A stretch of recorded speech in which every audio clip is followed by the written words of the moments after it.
Friday nights with Captain Jack, Steven Jackson, here at the Big 120, joining me and Timmy D, talking all things NBA. Stack 5, always good to have you back in the program. Let's talk about Russell Westbrook to start it off, my friend, with his 19th triple-double of the season, this time against the T-Wolves. Now, he did go 0 for 7 with 5 turnovers in the third quarter. That notwithstanding, the game's still underway. Who needs to step up to help him out the most? Because he's trying to do everything by himself.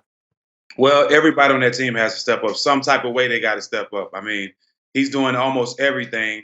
And I think the biggest thing for him is doing those crucial minutes of the game, into the third quarter, into the fourth quarter, closing out games. I think what will help those role players and those other guys, Russ got to make better decisions.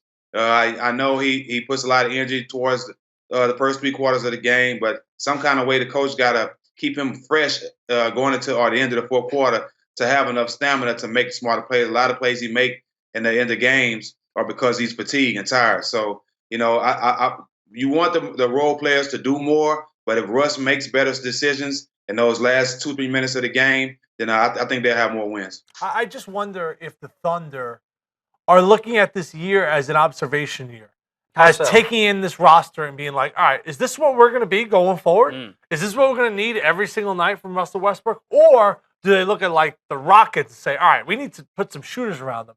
Stevie, you think they'd make a move maybe by this trade deadline, or do they wait the entire year out, maybe make some move in the offseason?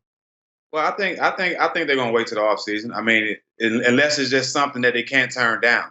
You know, just if somebody wants to come there, or agent then reached out to them. Where it's a situation that just they can't turn down.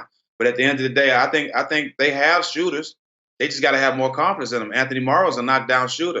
I think Sabonis' son is a great shooter. I think they need to play him more and some type of way let him know that they have confidence in him to shoot the ball because he's a great shooter. I just think a lot of those guys need to get more confidence in their roles and really embrace their roles, and I think they'll be all right. But if it's a move or a star, somebody that wants to go to OKC that they just can't turn down, I think it'll happen, but if not, it's going to be next season. The way that they're currently constructed, Stephen, and Timmy, you and I have debated this many times over. When you look at guys like Carmelo Anthony, who I thought got a bad rap in Denver as shooting too much, but I was like, well, who else is going to shoot it besides J.R. Smith back then and in his early days in New York?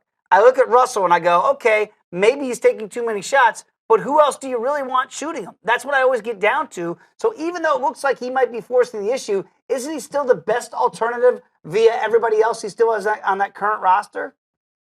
With the Knicks, of course. I mean, Melo, yeah, he's the best scorer on that team. Or Westbrook, or Westbrook making the comparison at OKC, where I say, okay, I get it. You want those other guys to step up and be more confident, but at the end of the day, I'd still rather have Russ taking those shots in crunch time.